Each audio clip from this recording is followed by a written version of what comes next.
is a show that focuses on the person behind the brony. I'm your host, Osaka Jack. Please sit back and relax as we talk to this week's guest brony. Hello, everyone. This is Osaka Jack with Into the Spotlight on Everfree Network. With me today, I have someone who I believe I've spoken with a family member of his at some point, but we're not allowed to talk about that person because of the taboo issue. No, I'm just joking. Baasik, hello. Hey, how's it going? Pretty good. How are you? I'm fantastic.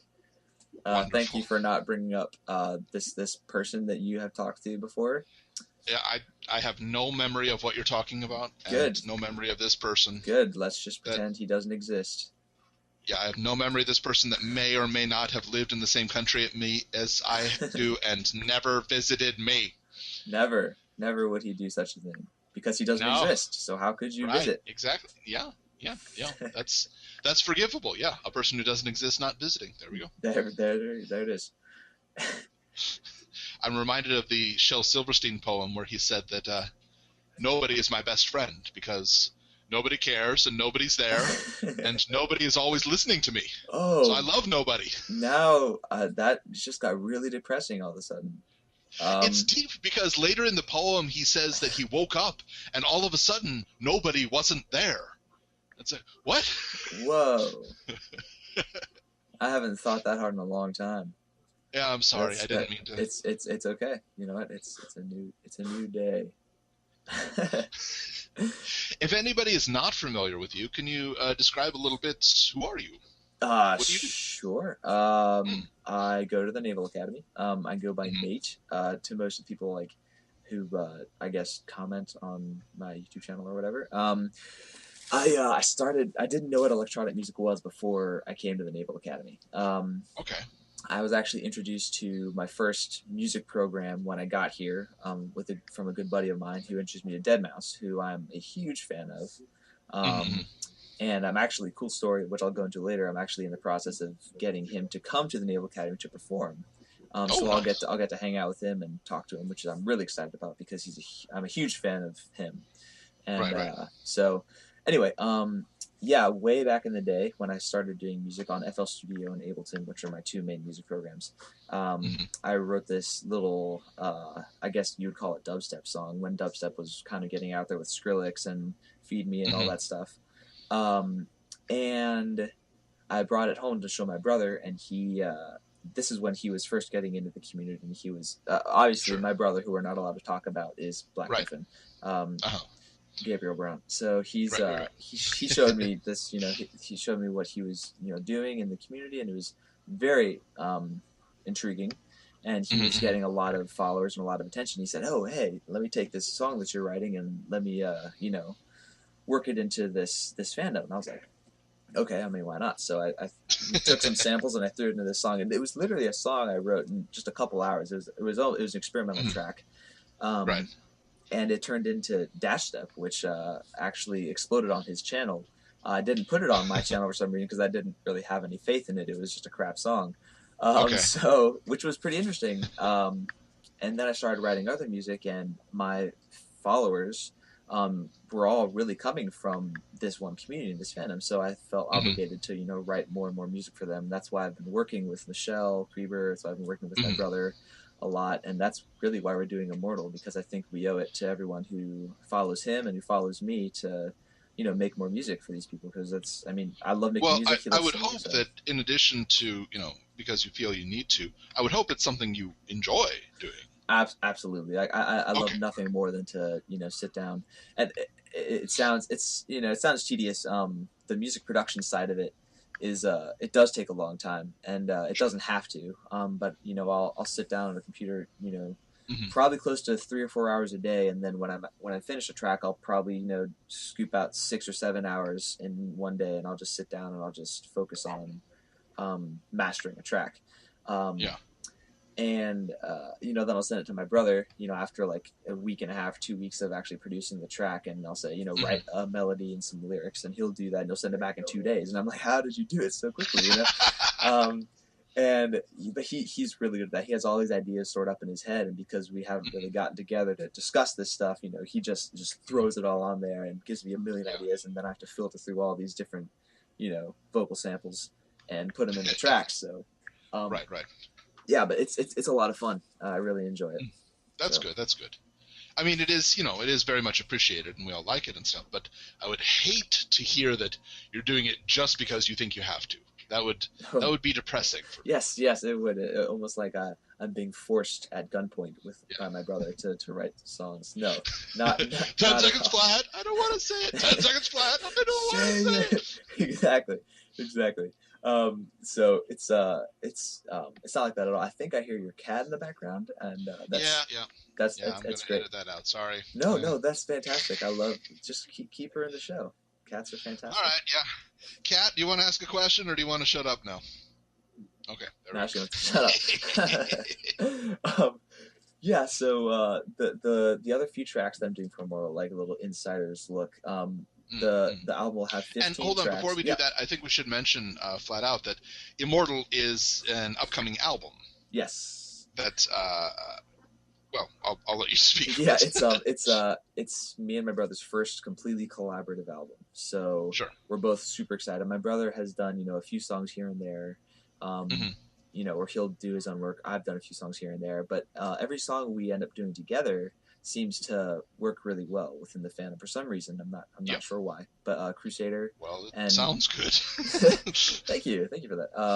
Crusader and Faster Than You Know, which were both kind of our inspirations to start writing the album, just happened people really enjoyed it, so we loved that. We love making things that people want to listen to. Sure. We have a bunch more in the works right now. I have, unfortunately, I'm looking at my list right now. I have 6 more tracks that I haven't even started to produce yet that have to be finished by, whenever our deadline is, which is early this year. Okay. So I'm gonna be working pretty hard this semester. Let's just say that. Right. So, I'm definitely looking forward. You mentioned that it wasn't a specific release date, but you're aiming for the first half of the year.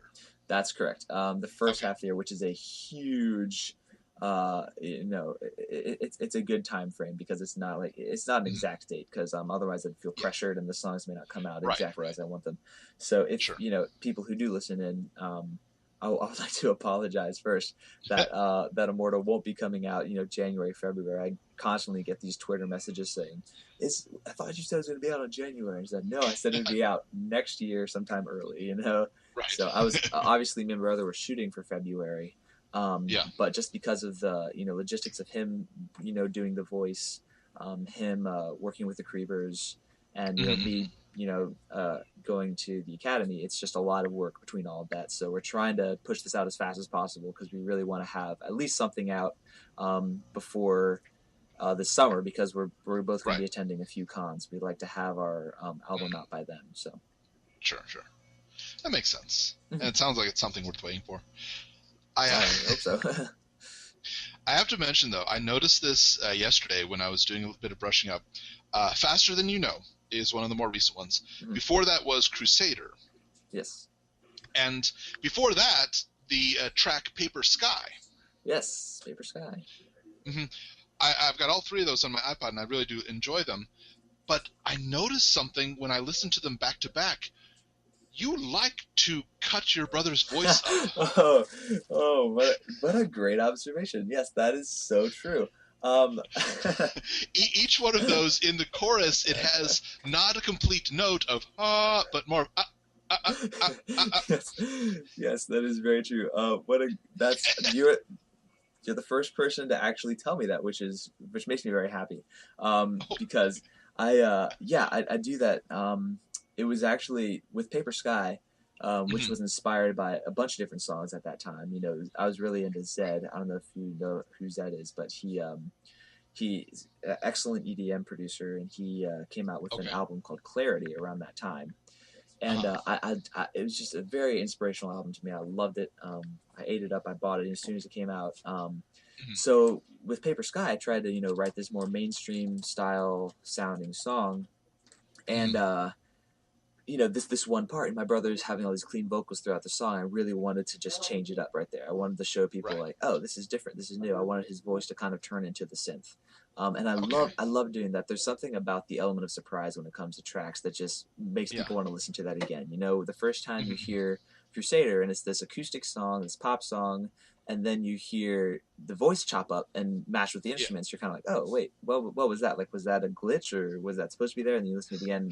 And when I first did it, it was I wrote the track. Just, you know, I played the guitars. It was a really easy song to write, and all I wanted, you know, I'll normally find one part of melody that I like, and it was the little "Are we there yet?" part.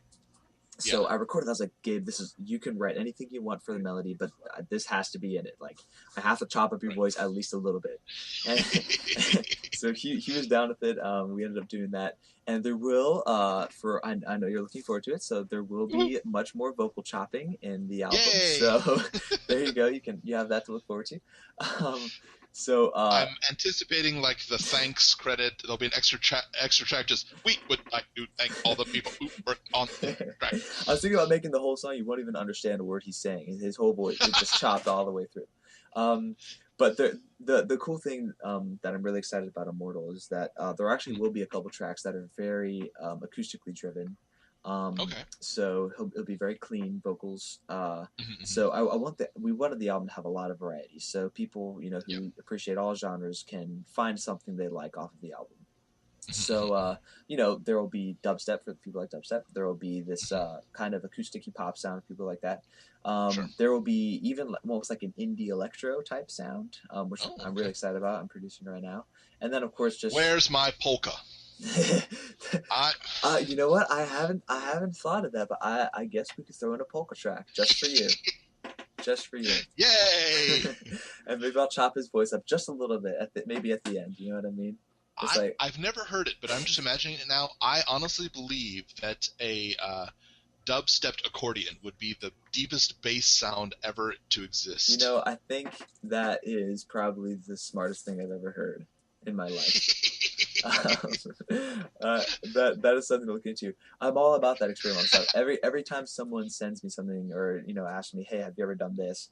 I instantly just, why not? You know, just try it. You know, there's so many options out there. You know, when you have a program like I do, you know, with every sound in the world, and you can combine all these sounds. It's just the world is your playground. That's how I see it. You know, when it comes to writing music, I love experimenting all this stuff. You know, it doesn't necessarily follow a guideline or a set of rules like a lot of songs do, and you know, but I don't really care about that. I don't want to follow that. I want to write something new. I want somebody to listen to, like, oh, this is interesting. This is different. You know, so. Yeah, I personally love it when somebody takes a combination of instruments that I never imagined before, and it sounds amazing. Yeah. There's a great track that I've got. Oh, I can't remember off the top of my head, but it's by a Japanese group. They don't have any percussion, but instead they have this guy playing the shamisen, really, just in a fast, repetitive motion. And it works. It's cool. Beautiful. That's very cool. Huh. Yeah. You're gonna have to send me that. Okay. That's really cool. Like I love that. I always look for songs like that. And then obviously, you know, there's something beautiful about, you know, a lot of people don't understand, like, you know, true EDM music. You know, where it used to be back in the day when EDM was very underground. The song would go on for 8 to 12 minutes, and it would just be, you know, a thumping bass drum at 128 beats per minute, and just a really, you know, solid bass, and then just a small trans pluck over top of it. And that's what it was, you know, and it just repeated itself literally for 8 to 12 minutes, and it would maybe, you know, it would change a little bit, you know, to get some cymbals here and there, and some hi-hats would come in over top of the kick and snare. But that was it, you know what I mean? And I really didn't understand that at first, and it kind of, you know, I was like, who would listen to this? Like, I don't understand, like, where is it going? It's not going anywhere, you know? But I eventually started to appreciate, you know, the beauty of those tracks, and, you know, I try to write it, but a lot of people don't understand it, and they're like, what is this crap? So, yeah. I'm reminded of the Strong Bad. Strong Bad, what a fantastic reference. The system is down. The system is down, down, down, down. Oh man, those were good days. I haven't actually been to Homestar Runner in a long time. Actually, last week was the 3-year anniversary of their last update. Really? Yeah. So wait, have they been? Are they shut down or? Well, the brothers have actually gotten jobs with Disney. No way. Yeah. No. Have gotten jumps with Disney, so Homestar Runner probably won't be updated anymore. But oh man, it's still there, so people can go. Seriously, guys, go to Homestar Runner, click the random button, and enjoy. The emails are wonderful. That is, yeah. Oh no, everything on that site is pure gold. Oh yeah, it's fantastic. I entertain myself for days on end with that site. So that's fantastic. Wow, I had no idea they're working for Disney now. That's and you cool. guys can enjoy the loading games. Yes. Now, a lot of people listening wouldn't understand what I'm saying, but what it is the video would load and it would take a few minutes. So they made a small flash game for you to play while your video is loading. Oh yes. Oh yes. Things used to take time to load on the internet. Yep, and now like you just want to play the game, like you want it to load even more. You know what I mean? Like, yeah. Why is it loading so fast? Like I had to play this game. Yeah. Well, we touched on it real fast, but the name that you have, Baasik, you were explaining to me earlier that the idea on this is just you're getting a basic overview of electronic music. Right. And yeah. I don't know why, but it reminded me of the band Garbage. In that their name was chosen because it was essentially three people who had gotten together, and all of the sounds on their tracks were things that other people had tried to make and had gave up on, and just kind of screw it, I can't use this, and thrown it away. Really? So it was the garbage that nobody else wanted that they used and made into music. No way. See, I've never heard of that band. Wow, I have to look into them definitely. But yeah, huh, that's okay. Another band that I have to send you garbage. Yeah, okay. Send basic garbage, please, everybody. That sounds odd in and of itself. Yes, it kind of does. No, that's I guess kind of how my name came about. It was totally experimental. Like I didn't intend on uploading any of my stuff when I first wrote it. Right. Actually, one of the first ever songs my brother put up, I think it actually might have been his first upload as Black Griffin, was Ode to Your 80s, that Breach song. Okay. So I think like DJ Pon 3 like did something of it. But it turned into, like, I don't know if people liked it, but it was literally, I think it was the first song I ever wrote. And I never wanted to release it because I was embarrassed by it. It was bad. It was a bunch of these 80s songs all mixed together, this electronic fashion. And then I did that. I did Dash Step, and those were all, I never intended to release those. But, I mean, it was really thanks to my brother because he was the one who was brave enough, to first put them online. Sure. And when I realized, people appreciate, the music for the thoughtfulness behind it, not necessarily how masterful it sounds. So, especially this community, and I'll tell you that, like, I've never, I've worked with other communities, and I've seen, like, I'll go to other channels and I'll see like EDM artists, talk to those people. And this community that I'm involved with, that me and my brother involved with, is extremely accepting of, all of that. If something isn't quite up to par, like sound wise, they'll find something else to appreciate instead of just ratting on that one thing or insulting that person for not doing that well. And that's one of the things I love about it, because I can be myself and be creative, and I know I won't get, I won't get crap for it. So right. Yeah, that's good. Yeah. Though, to be honest, I mean, you were telling me of the effort that you put in finding the different.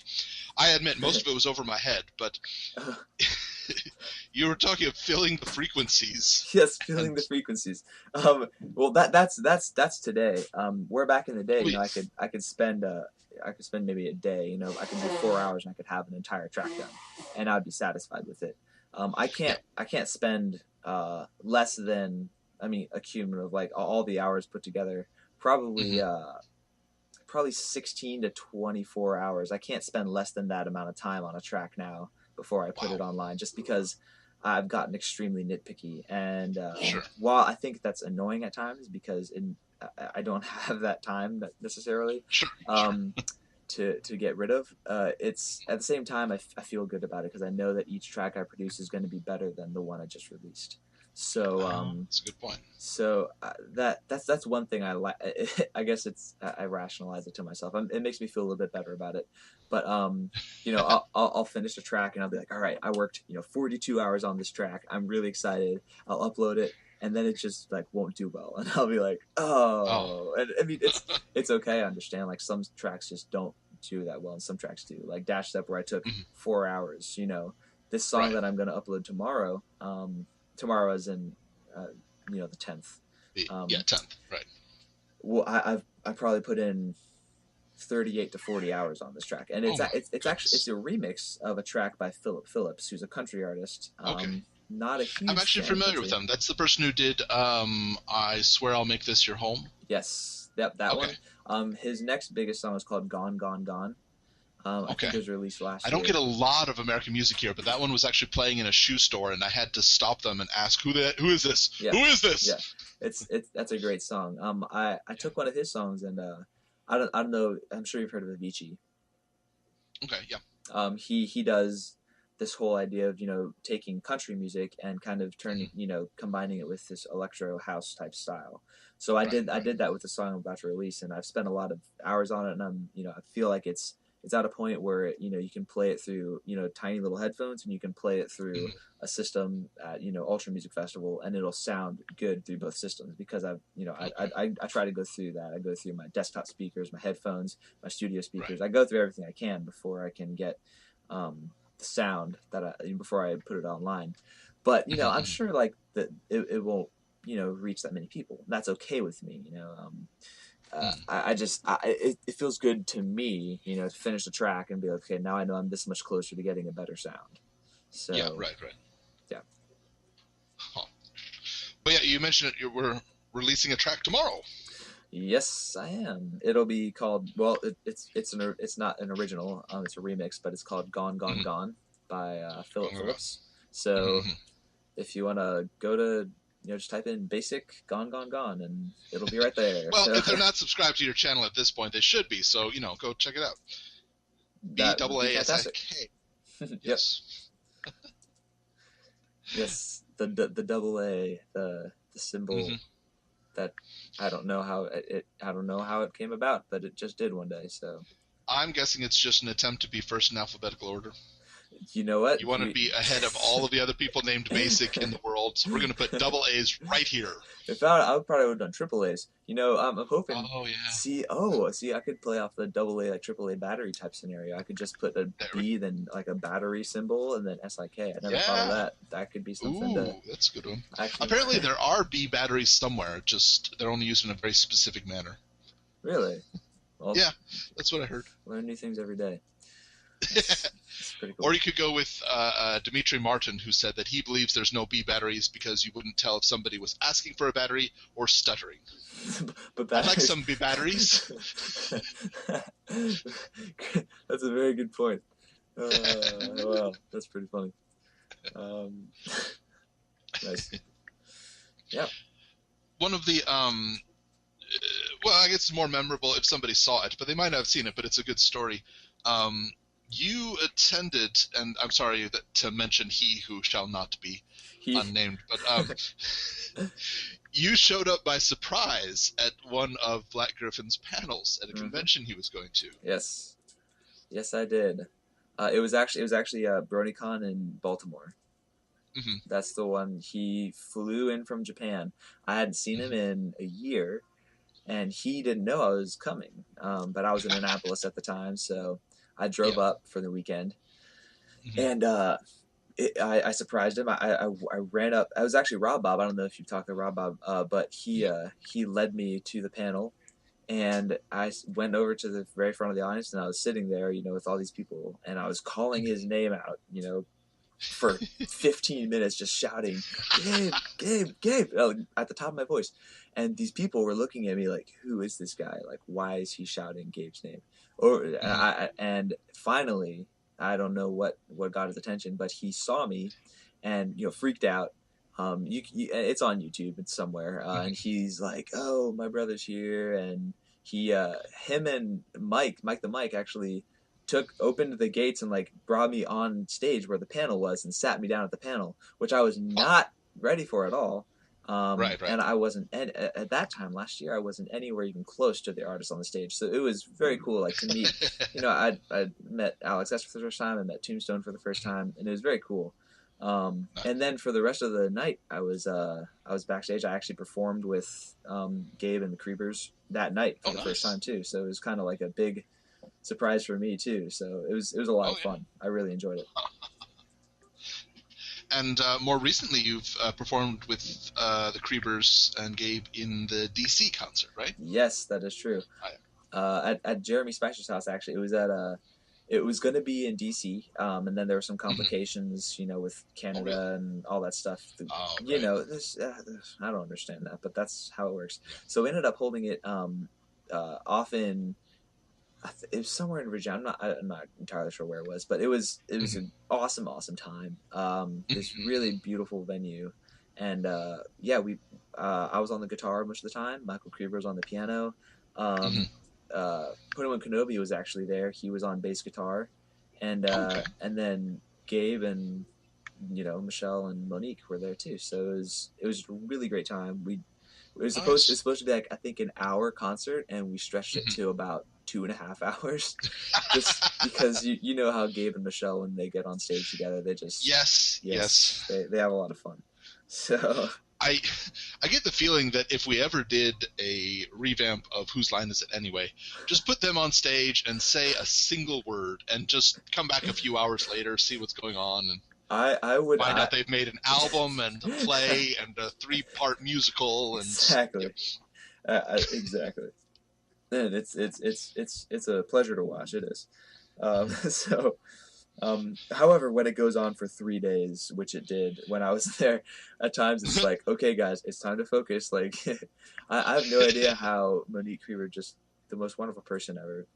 I don't know how she handles, they were in LA and Vancouver and, down on the East Coast, and she had to deal with that the entire time. I dealt with it for 3 days, and I was practically insane by the end of the weekend. So it was a lot of fun, though. I had a great time. So it was a really cool experience for me. That's good. Yeah. Yeah, it would be just chaos, but sometimes you can control it. Just not for long. Yes, absolutely. Well, are there... Go ahead. Oh, no, I was just going to say, like, with the whole guitar and piano thing, what the weird thing is, I was hoping to DJ, and because that's what I do at my college. I started a DJ program here. Nice. And we're the premier DJs at the Naval Academy, and we bring artists to the academy to perform. So I've actually had the pleasure to meet a lot of really cool people. I don't necessarily think they're fantastic musicians, but they're great people. So, Maroon 5, Katy Perry. I got to meet Wayne Brady, which was pretty cool. And then nice. Good segue. Thank you. Yeah, but it's at the cons next year, I'm hoping to actually be DJing, which is what I'd be most comfortable with. And people put me on a guitar or piano. I like it. It's just I don't feel as if I can perform as well. So we can try to get you one of those guitars that's actually a DJ table. Those are incredible. I've seen those. Yes. Yeah. I've seen those. The ones with like a XY, a crossfader on like the near the body of it. They're pretty insane. Because nothing says style like taking something that is intended to be on a table and hanging it from your neck. Yes, exactly.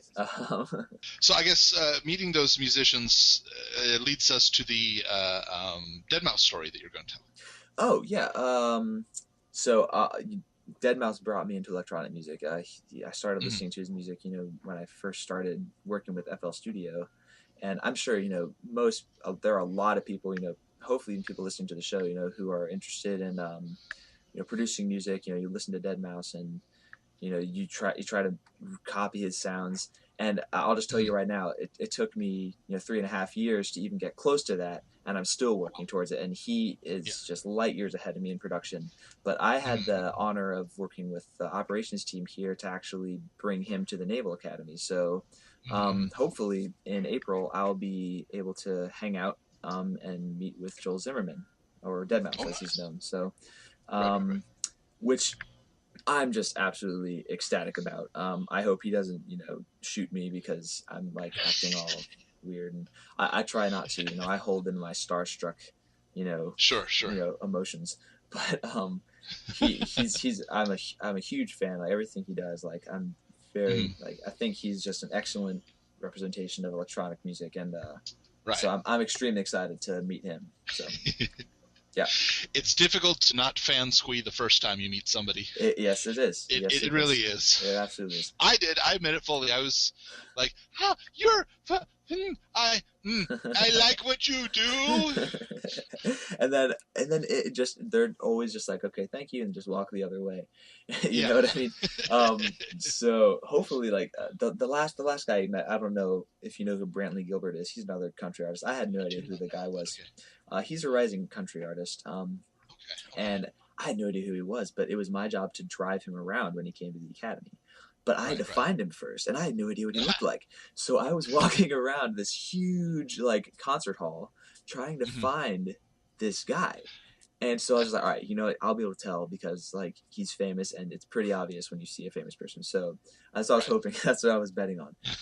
And sure enough, here comes this guy, dressed in, like, a tank top with these gauges in his ears, and spiked hair, and a really loud, obnoxious voice. And I was like, that's him. It's got to be him. And I walked over, and I was like, Brantley Gilbert? And he was like, yeah, what's up, man? And I was like, oh, okay, great. Because I had no idea. I didn't say that, but I had no idea who the guy was. So that wasn't quite as awkward. So it'll be a little different with Deadmau5, because I'll definitely recognize him from very far. Hopefully you'll be able to recognize Deadmau5 by the looks and not have to go for somebody. Hope that he's wearing, the huge mouse ears and... No, I just hope, because I follow him, like, on Twitter, and he's honestly, he's just a giant, I don't know how to say this in the most polite way possible, a terrible person. Okay. He's not very nice, and he doesn't really care about it. So he's pretty interesting in that way. But like, unlike Skrillex, like, I actually got to meet Skrillex too, which is a really cool time. And he was just the nicest person you've ever met.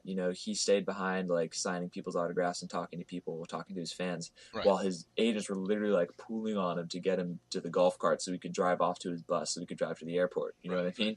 So we'll see. We'll see if Deadmau5 is the same way. I highly doubt it, but we'll see. It could be. We'll see. Yeah. Yep. Online personas are rarely exactly the same as person actually is, but we'll see. That's a good point. Yeah, that's true. So. That's why we have online personas, because if we're going to be the same person, why do we need to go online? Hey, there we go. Good point. I like it. Well, let's see. The album Immortal is coming out in the first half of the year. But are there any other projects that are coming up that you're able to talk about? Honestly, everything I'm kind of doing right now is focused towards the album. I'm working on a song right now with my sister. That's right. The singer. She goes by Ava online, but her name is Susanna, and she's fantastic, very talented. I'll probably be releasing that sometime next month, just to keep people, interested. We'll be, but over the course of the next 3 months, me and my brother will release. Let me look at my list here. 1, 2, 3, 4, 5, 6 songs. Wow. Oh no, I'm sorry. 5 songs. We're releasing 5 songs before the album is actually dropped, and then the album will have an extra 5 songs on it. So, do we have a track number? We do. The track number is 15 songs. Wow, that's a big album. Yes, that is why it's. And I'm guessing the 16th one will be the polka with just varied vocals. Exactly. It's a bonus track, though. You have to buy the whole album in order to get it. Done. Of course, no the problem. polka track with the vocals. with what did you say, the accordion, the dubstep accordion? Dubstep accordion. You can't beat that. I mean, there's nothing better. While you were actually checking the newspaper, I was actually producing that beat, and it sounds fantastic. So really, you were right. Yay, yeah. Good for me. Yeah. Anything that allows more chances for Weird Al Yankovic to perform with people, I'm happy with. Now, okay, I haven't seen the new episode. My brother was freaking out when he heard about it. Weird Al is on the next episode? No. The upcoming episode. The upcoming, okay. It's an upcoming episode. It's not yet. Okay. My brother was trying to tell me that it was the next episode that was coming out. And I was getting excited, and now that's not the case. So, I guess you have something to look forward to. Yes, it is coming. It is coming, just not just yet. That'll be very interesting. I'm excited for that. Yep. I mean, he is Canadian after all. He probably... Well, I mean, beyond that, William Anderson, the person who does the scoring for the show, not the songs, but the show, used to be in Weird Al's band. No way. Yeah. Wow. Absolutely. That's incredible. Wow. I mean, I doubt it'll ever be publicly released, but that's my guess as to how it started. I bet you're right. Mm-hmm. Wow. William Anderson is extremely talented. From just listening to the tracks, my ultimate goal in music in the industry is to become a composer for film. Oh, okay. So that's my end goal. But this is obviously something I'm very interested in as of now, and it's I think it's a good way to get there. So listening to his music it's incredible. Yeah, he's very talented. I'd love to meet him one day. Yes, that would be nice. He doesn't have a Twitter, which I know a lot of people are. Oh, please get a Twitter, please. But yeah. Yeah, some people like their privacy. I understand that, Well, as of recording this, I know that for the past few days, Ashley Ball, the voice of Applejack and Rainbow Dash, told Peter New that she was going to get a Twitter for herself. Right now, the only Twitter she has is as of recording this, the only Twitter account she has is for her band, Hey Ocean. Right, yeah. But that's for all of them. And honestly, it's a little bit rude to ask an entire group of people questions for just one person. It's, Yeah, a lot of people do it, but really it shouldn't be done. But anyway, and it's a band. You don't ask, whatever. But she did say that she was going to get her own Twitter, and she told Peter that she would do it, and he told everybody she's going to be doing it, and I'll let you know when she does. And I see, like, every 5 or 6 hours, Peter is giving out a tweet in response to somebody, no, not yet, I'll let you know. No, not yet. I'll let you know. Wow. That's pretty insane. Well, all I can think of is if she was hesitant to do so beforehand, a rush like this isn't going to help, guys. Relax. Be cool. It'll happen. Yes. She said it. Exactly. He said he'll tell us. Be cool. Be cool. Be exactly. Cool. Wow. Yeah, that's pretty neat. Yeah. I haven't talked to her, but I know her band is incredible. Yes. Their new album was awesome. Like it came out, I listened to the whole thing. My brother sent it to me. I loved it. It's amazing. So I find that surprising that someone that big in the show wouldn't be that interested in the social media aspect of it. Well, I know it took a long time for Tabitha St. Germain to join Twitter. And it wasn't so much shyness, it was that she wasn't sure that anybody would get her humor. She thought she would be misunderstood all the time. Oh, that's not, as we all know, it's not the case. No, not the case, but that's what she was afraid of. And looking at her humor now, I'm like, okay, if my family were to read this, they wouldn't get it at all. I understand your hesitation. Yeah, sure. Yeah, absolutely. Yeah. It's I don't know. I guess my sense of humor is a little bit skewed because my whole family. It's my brother times 6. That's our family. So I've seen the Christmas video of the improv Christmas song, and yes, that's when we're bored. That's what we'll do. We'll sit down and I'll just pick up a guitar, and my sister and my brother will just sing. And it doesn't have to make sense, but the less it makes sense, the funnier it is. Yeah. So yeah, that was quite good. I should. There are rumors, historical rumors. At one point, somebody made an opera, and the words to the opera were the Constitution of the United States of America. And from all accounts, everybody who heard it, it was a fabulous opera. It was amazing. But no records of it have remained. Nobody knows what it sounded like because anything that they wrote down was somehow lost. So I'm wondering if Now, if any family could do it, your guys be up for the challenge.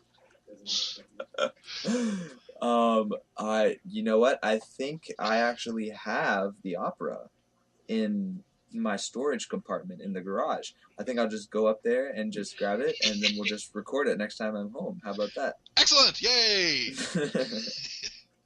I'm just thinking you sit down with a guitar and everybody improvs the sound, and just as long as they read the words, it's okay. That sounds like a fantastic idea. I think that's gonna happen. That's have you proposed the idea to Gray Kale? I have not proposed it to Slate Bok Choy yet. No. Hey, it takes the lyric writing out of songwriting. We just have to get the. It's so true. It's so true. You have that. I mean, it's halfway done right there. So there we go. Not a problem. Perfect. Oh man. Well, a question that I ask in each of my interviews, in all of My Little Pony, what would you say is the one line or scene that defines you, or speaks out to you strongest? That's a good question. I'll be honest with you right now. The first time I really started watching the show was this last semester with my brother, who took a long time in convincing, but he because he's so big in the community, I feel bad, because I love supporting him and everything he does. I want to just tell everybody about, and which I don't have to because he's obviously made his way in the community. But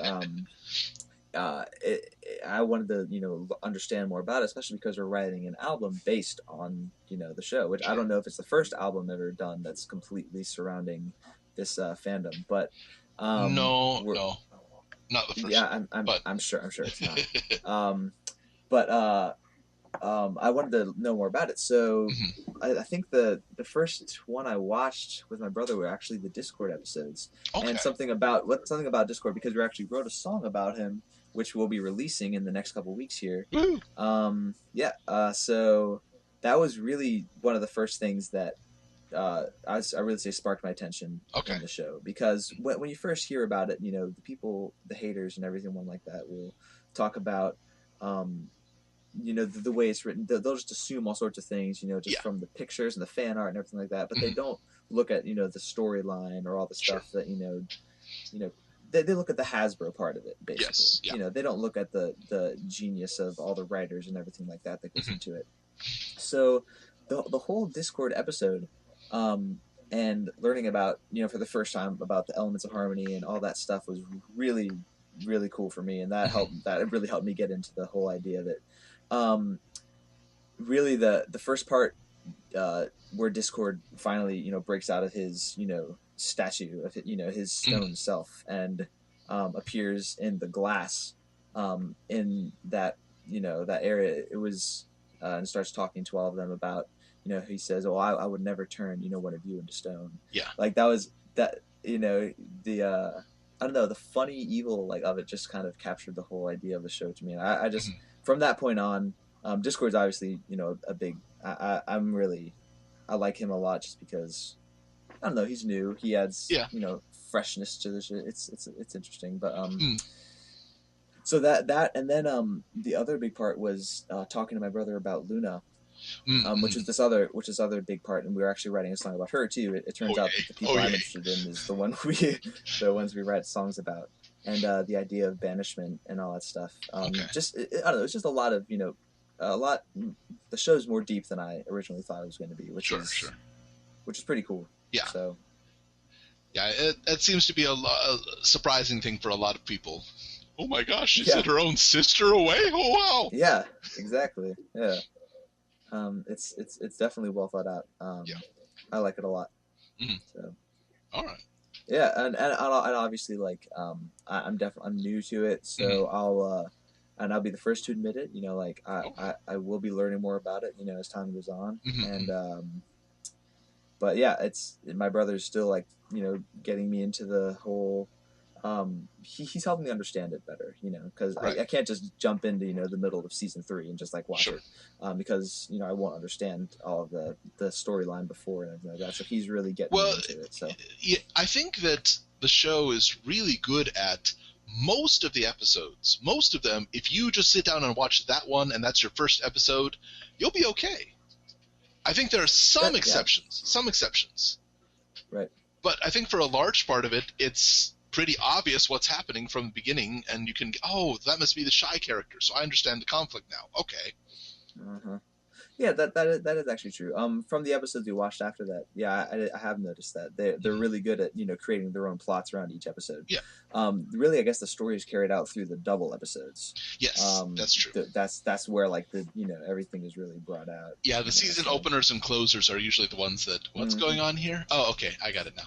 Yeah, exactly. So, yeah, but yeah, I'm definitely excited to learn more about it, and so yeah, it's new for me, so I'm pretty excited. Obviously, with the music, and it's a good way of inspiring me to continue to write. Good. So yeah, very nice. And with the imminent release of Immortal, I'm guessing that convention attendants would see performance of some tracks from this. Oh, absolutely. Okay. We have my brother already has a spot in I'm not sure which con it is, but he has a spot in some con that I forget the name of, and then we're both we both have a slot for our actual album at the con this summer in Baltimore. So okay. Yeah, we'll definitely be playing most of our album at cons this year. So I'm really excited for that. I'm hoping that they pick up and people really get excited for it too. I'm sure. And all you have to do is just bring an oscillating fan and put it right in front of his voice, so you get the voice chopped live. No, he does this special thing where he'll just take the mic and just move it side to side, and it does pretty much the same thing. So it just picks up his voice when it's right in front of his mouth, and it sounds. I don't even have to do anything, so it makes my job that much easier. That's a good idea. I can imitate that when I'm talking. So if I'm speaking, but that's pretty good. Yeah. But I've never tried it singing before. Okay, all right. Challenge. Well, you know what? Don't worry about it. I can tune you. I have all those programs. You just talk, and then I'll just. You know what? We'll just have some choppy vocals over top of the polka dubstep. How does that sound? How about some 1980s robot for you? Oh, yes. I can do a 1980s robot voice rather easily. Wow, that's pretty impressive. Do you have to swallow something in order to get that sound, or is it just No, I just have to stress my vocal cords to the limit to get that. I can't do it very long, but a short time is okay. Now see, if we had that and then we chopped that, that's a whole other level right there. Chop that in, chop the accordion, and in the spaces where the accordion isn't, put that. The voice, yes. Oh, we have ourselves a new genre. Excellent, yes. That's it right there. Polka 80s robots, dubstep. Woohoo! Come on, later. Okay. Yeah, that's gonna take it. Yeah, that's definitely gonna be in the works. Well, everybody, today we have been speaking with Baasik, who, as far as I know, doesn't have any family members in the fandom, but I'm not sure. Nope. Yeah. Not one. Check out Black Griffin if you'd like, but really check out Baasik's YouTube channel and his Twitter and SoundCloud. Yes, I do have one of those. Okay. All right. Yeah. And actually, all of my stuff is free on SoundCloud, so don't worry about ripping it off YouTube. Just go on SoundCloud, and it's all free. Free. One of the best descriptions I've ever seen is in one of your videos. It says, "Nothing has ever been this free." That was beautiful. Thank you. Yes, it is true. It is the freest you will ever find. It's more free than anything you've experienced beforehand. That is true. Yes. Well, thank you so much for coming by and speaking with us today. No problem. Thanks for having me on. It was a good time. Yeah. Everyone, this has been Into the Spotlight with Osaka Jack on Everfree Network. We'll catch you next time.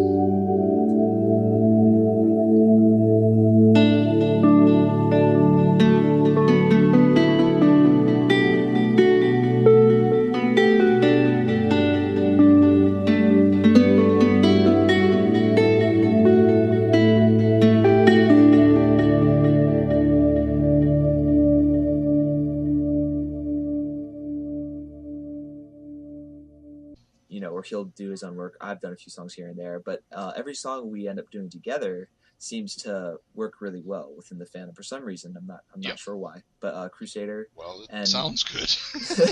Thank you for that. Crusader and Faster Than You Know, which were both kind of our inspirations to start writing the album. Just happened people really enjoyed it, so we loved that. We love making things that people want to listen to. Sure. We have a bunch more in the works right now. I have, unfortunately, I'm looking at my list right now. I have 6 more tracks that I haven't even started to produce yet that have to be finished by, whenever our deadline is, which is early this year. Okay. So I'm gonna be working pretty hard this semester. Let's just say that. So, I'm definitely looking forward. You mentioned that it wasn't a specific release date, but you're aiming for the first half of the year. That's correct. The first half of the year, which is a huge, it's a good time frame because it's not an exact date because otherwise I'd feel pressured and the songs may not come out exactly as I want them. So if people who do listen in, I would like to apologize first that that Immortal won't be coming out January, February. I constantly get these Twitter messages saying, I thought you said it was going to be out in January. I said, no, I said it'd be out next year sometime early, Right. So I was obviously me and my brother were shooting for February. But just because of the logistics of him doing the voice, him working with the Creepers, and me going to the academy, it's just then I'll send it to my brother after like a week and a half, 2 weeks of actually producing the track, and I'll say write a melody and some lyrics, and he'll do that and he'll send it back in 2 days, and I'm like, how did you do it so quickly? But he's really good at that. He has all these ideas stored up in his head, and because we haven't really gotten together to discuss this stuff, he just throws it all on there and gives me a million ideas, and then I have to filter through all these different, vocal samples and put them in the tracks. So, right. Yeah, but it's a lot of fun. I really enjoy it. That's good. That's good. I mean, it is very much appreciated, and we all like it and stuff. But I would hate to hear that you're doing it just because you think you have to. That would be depressing. Yes, it would. Almost like I'm being forced at gunpoint by my brother to write songs. No, not 10 seconds flat. I don't want to say it. 10 seconds flat. I don't want to say it. Exactly.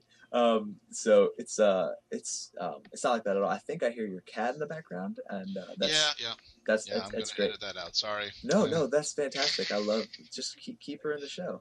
Cats are fantastic. All right, yeah. Cat, do you want to ask a question or do you want to shut up now? Okay. Shut up. So the other few tracks that I'm doing for Immortal, like a little insider's look. The album will have 15 tracks. And hold on, before we do that, I think we should mention flat out that Immortal is an upcoming album. Yes. That's well, I'll let you speak. Yeah, it's me and my brother's first completely collaborative album. So we're both super excited. My brother has done a few songs here and there.